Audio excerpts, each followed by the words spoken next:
Finally বন্ধুসকল আজি দিনতে অসম চৰকাৰ ফালৰ পৰা যিসকল আপোনালোক চৰকাৰী কৰ্মচাৰী আছে তো সেইসকলৰ কাৰণে আহি পৰিছে এটা ভাল খবৰ। তো বন্ধুসকল যোনটো নেকি খবৰ বৰ্তমান চৰকাৰ ফালৰ পৰা ওলাই আহিছে যে আপোনালোকে যদি চৰকাৰী কৰ্মচাৰী তো তেতিয়াহ'লে বন্ধুসকল আপোনালোকে এতিয়া চৰকাৰ ফালৰ পৰা আপোনালোকে 30 লাখকৈ টকা আপোনালোকে লাভ কৰিব।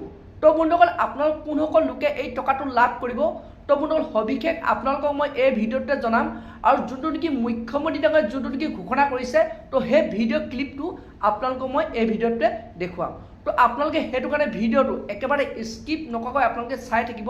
লগতে যদি আপোনালোকে মোৰ চেনেলটো নতুনকৈ ভিজিট কৰিছে চেনেলটো লাইক এটা কৰিব, পাৰিলে ছাবস্ক্ৰাইব এটা কৰিব, লগতে আপোনালোকে বেল আইকনটো প্ৰেছ কৰি দিব। তো যেতিয়া এনেধৰণৰ খবৰবোৰ আহি থাকিব প্ৰথমে আপোনালোকে সেই ভিডিঅ'বোৰ লাভ কৰিব পাৰিব।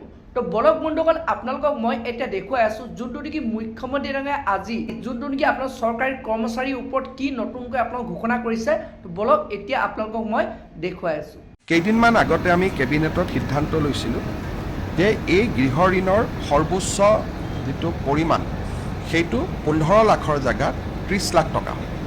অৰ্থাৎ এতিয়াৰ পৰা চৰকাৰী কৰ্মচাৰীসকলে আপোন ঘৰ আঁচনিৰ জৰিয়তে 30 লাখ টকা পৰ্যন্ত বেংকৰ পৰা চৰকাৰৰ জৰিয়তে ঋণ ল'ব পাৰিব। একাংশ কৰ্মচাৰীয়ে আমাক আহি আপত্তি দিছিলে যে আমি আগতে 15 লাখ টকা পালোঁ কিন্তু নতুনসকলৰ কাৰণে আপোনালোকে 30 লাখ কৰি দিলে, গতিকে আমাকো আৰু 15 লাখ টকা ঋণ লোৱাৰ সুবিধা দিয়ক। গতিকে চৰকাৰে আজি কেবিনেটত সিদ্ধান্ত লৈছে যে যি 37,277জন হিতাধিকাৰীয়ে চৰকাৰী কৰ্মচাৰীয়ে পূৰ্বতে 15 লাখ টকা আপোন ঘৰ আঁচনিৰ জৰিয়তে ঋণ লৈছিল তেওঁলোকে এতিয়া 30 লাখ টকালৈকে অৰ্থাৎ আৰু 15 লাখ টকা বেংকৰ পৰা ঋণ ল'ব পাৰিব আপোন ঘৰ আঁচনিৰ অধীনত।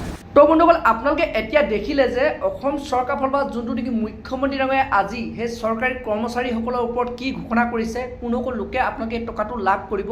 তো বন্ধুসকল আজি ভিডিঅ'টো ইমানেই আছিল। আপোনালোকে যদি আৰু এনেধৰণৰ নতুন নতুন ইনফৰ্মেশ্যন নতুন নতুন খবৰবোৰ লাভ কৰিব বিচাৰে চেনেলটো লাইক এটা কৰিব, পাৰিলে ছাবস্ক্ৰাইব কৰিব, লগতে আপোনালোকে বেল আইকনটো অন কৰি দিব।